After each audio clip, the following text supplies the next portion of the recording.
So, my question for you is, would you happily buy your club's top for, say, £65, $65, whatever your currency is, even though it is a huge markup on what it costs the club? Or would you happily go to AliExpress and spend maybe £13 or whatever your currency is?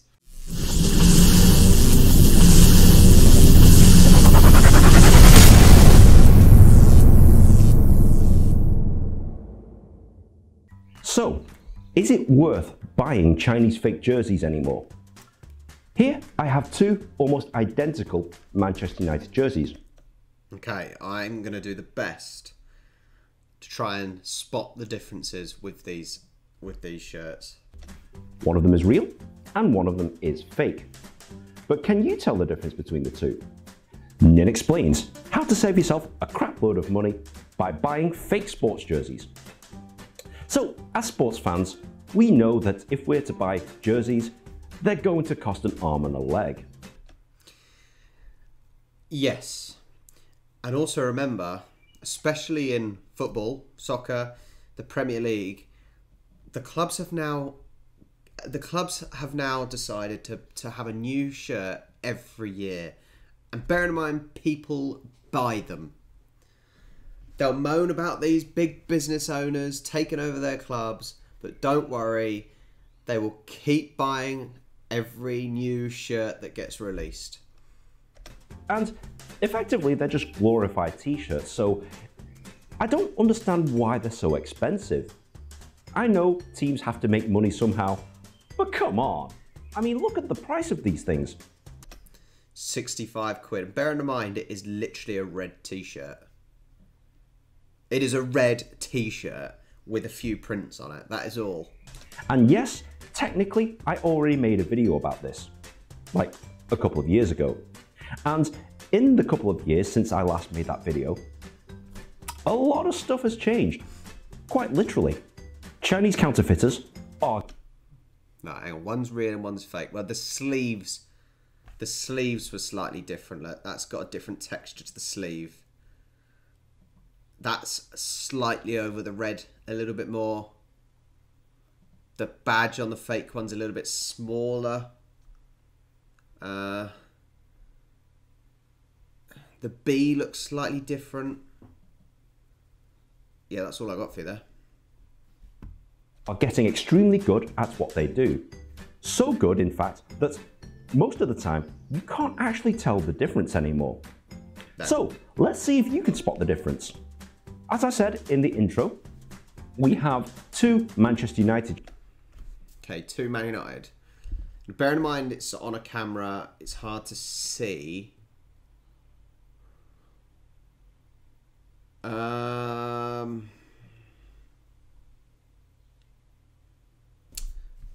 badge is a little bit blacker and that one's a little bit lighter, but maybe that's the lighting.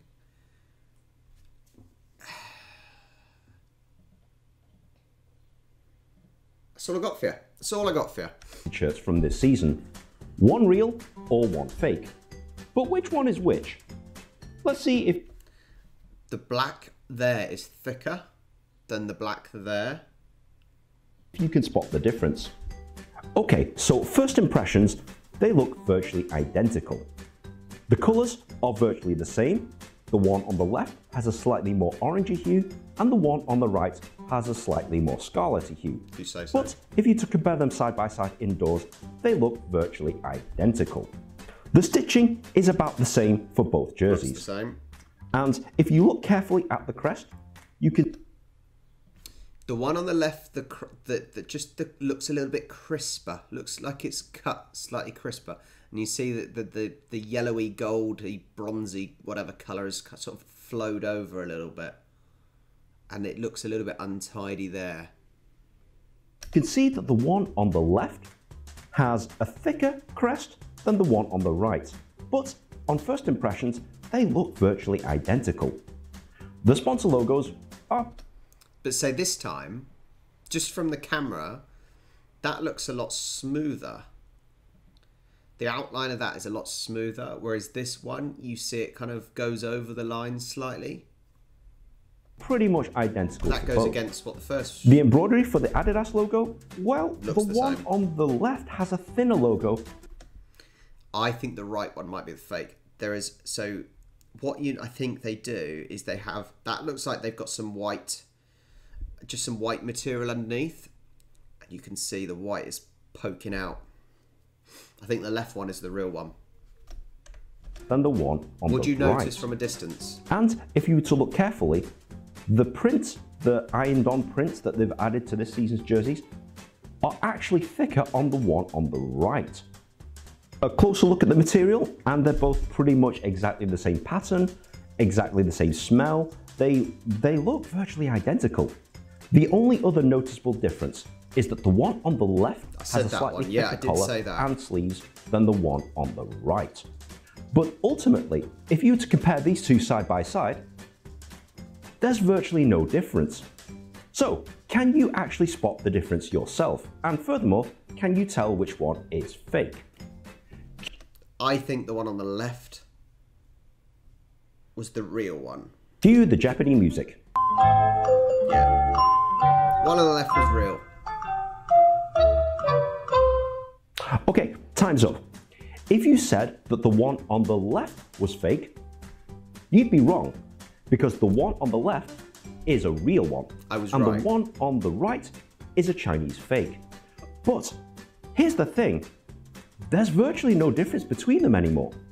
Yes, a few years ago, it would have been brutally obvious to figure out which one is a fake jersey and which one's a... See, this is why I would never normally buy off fake or replica shirts, should I say, from places like AliExpress, because you always fear that on the left is what you would get. Real one. But like I said, Chinese counterfeiters are getting so good now that it's almost impossible to tell. The only real difference between them is the price. And I know which price I'd rather pay. Yeah. That's all well and good, Ninh, but you didn't show us the backs of the jerseys. Well, the backs of the shirts currently look like this. Wait, what the f is that? Okay, let me explain why I have this abomination printed on the back of the fake jersey. The story started a few weeks ago when I watched the Manchester United Legends game and David Beckham putting on a Manchester United shirt one last time. And it was freaking awesome. I then decided to buy the shirt and to try and have Beckham number 7 printed on the back of it.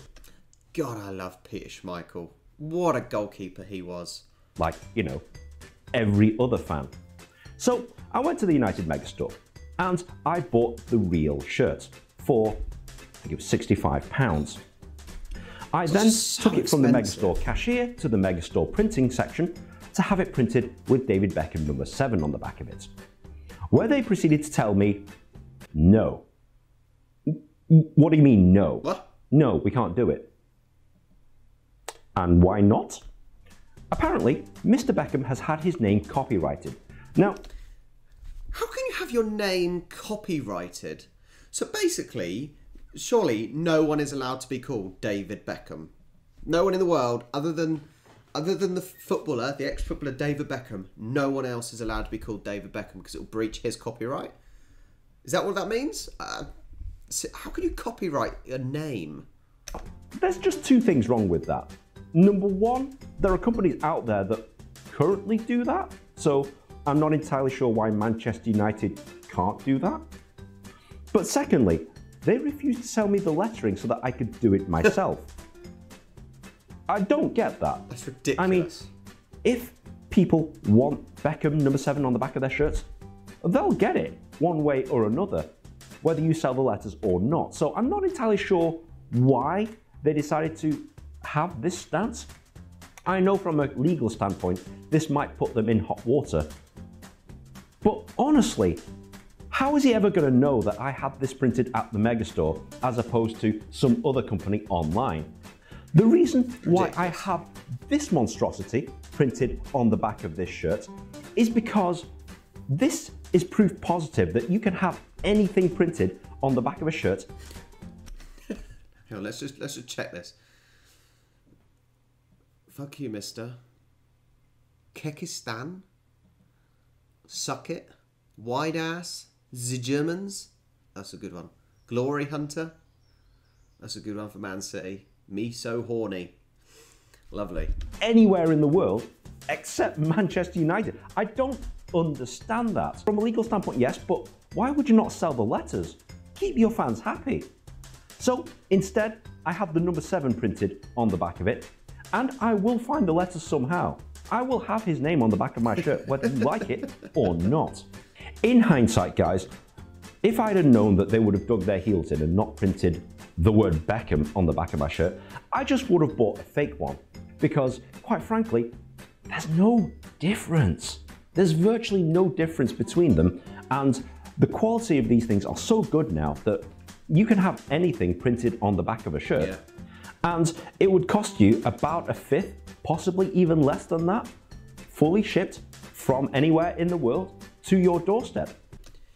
Now, my thing with the money is the greed. It's greed. Now, for football, soccer, especially the top clubs, if, for example, using this as an example, Manchester United, they don't need to make the money from shirt sales and kit sales.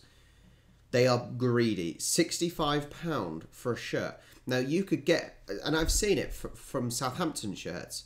Now, our Southampton shirts, I've seen on a football kit website that do non-branded kits at a fraction of the cost, because you can buy them as your Sunday League kit without, obviously, the logo and everything. So, ultimately, the football clubs, it's greed. That's what would put me off. Now, that's not necessarily the same with other sports, because not every other sport has the income from other sources, and they rely more on the income from, say, merchandise. So this isn't always the case. So I'm generalising. But in football, soccer, it's greed. And I can't justify paying that much money. And it makes me a little bit cross when you get a dad buying a kit every season, buying the sons the kits as well, get the baby a baby grow as well, you know, as well as buying a season ticket, as well as buying Sky Sports subscription TV. I can't justify it. I can't justify it when the owners of the clubs are sitting on millions and billions of pounds already. I can't understand it, and I can't agree with it. So, Ninh, would you actually recommend buying these fake shirts now? Yeah, absolutely. Okay then, where do I buy it from? If you do a quick Google search, Manchester United China jersey, Manchester United fake jersey, Manchester United, whatever, you'll be able to find companies that will literally charge you about a fifth, if not less, fully customized, and they will send it to your doorstep. 13, 14 Now, the places pound. I generally go to are here, but I'm sure there are many others out there. And literally, they cost a fraction of what they would cost in an authentic shop. Now, if you don't know, AliExpress, I use AliExpress a lot for kitchen gadgets. I love kitchen gadgets, or phone cases, things like that. I always use AliExpress. AliExpress is almost like, it's like Amazon or eBay in China. So it's a lot of individual sellers on a big platform, similar to our Amazon or our eBay. So if you're short on money, you can do. And I recommend that you do, because spending full price for them to tell you, no, you can't have the name that you want on the back of your shirt is quite frankly insane. But buyer beware. Obviously, yes, the standards in China aren't necessarily as good as where they are made for real. And I actually bought a similar AC Milan shirt where the badges fell off after just one wash. So I'm not saying that this is a perfect solution by all means, but it's a cheaper one. So not only is this video consumer advice for all you sports fans looking to save a bit of money, but it's also a warning shot to these football clubs who think that they can overcharge fans and then proceed to not give them what they want and be complete dicks about it. Fans aren't going to stand for that. And you're wrong though, sadly. Ning, you're wrong, mate, because fans do stand for it. fans will still buy the shirts. And I know it's annoying, and I find it annoying, but as I just said, these clubs, especially football, they bring out a new kit every season, and people keep buying them. They moan about the owners in charge of their clubs, how they're not spending the money on buying all these best players, but they will keep funding and lining their pockets. So I'm sorry, I can't agree, because actually they do keep buying them. You're going to realize that pretty soon that no one's going to be buying your overpriced shirts because they'll be getting it from China at a fifth of the price. It's going to happen.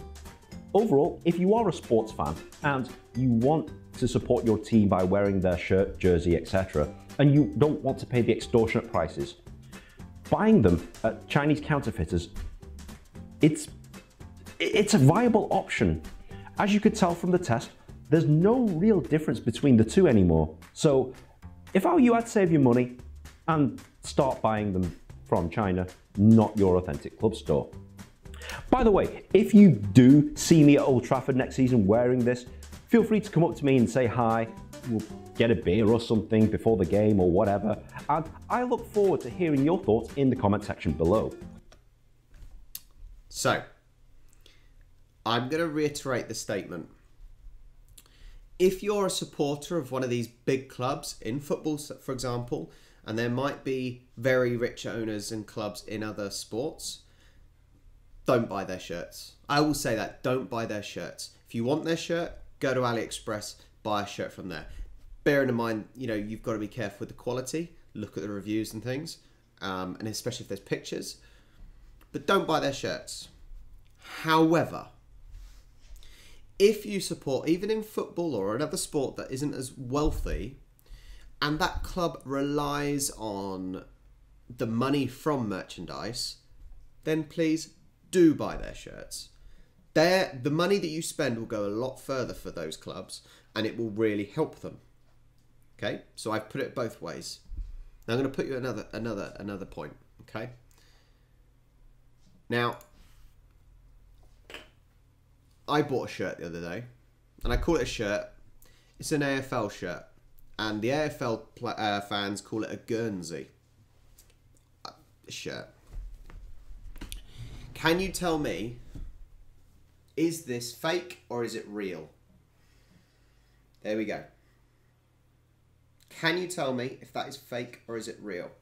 I'll bring it closer for you. That's the inside. AFL. Is that fake or real? Let me know in the comments below. Like, subscribe, and I'll catch you next time.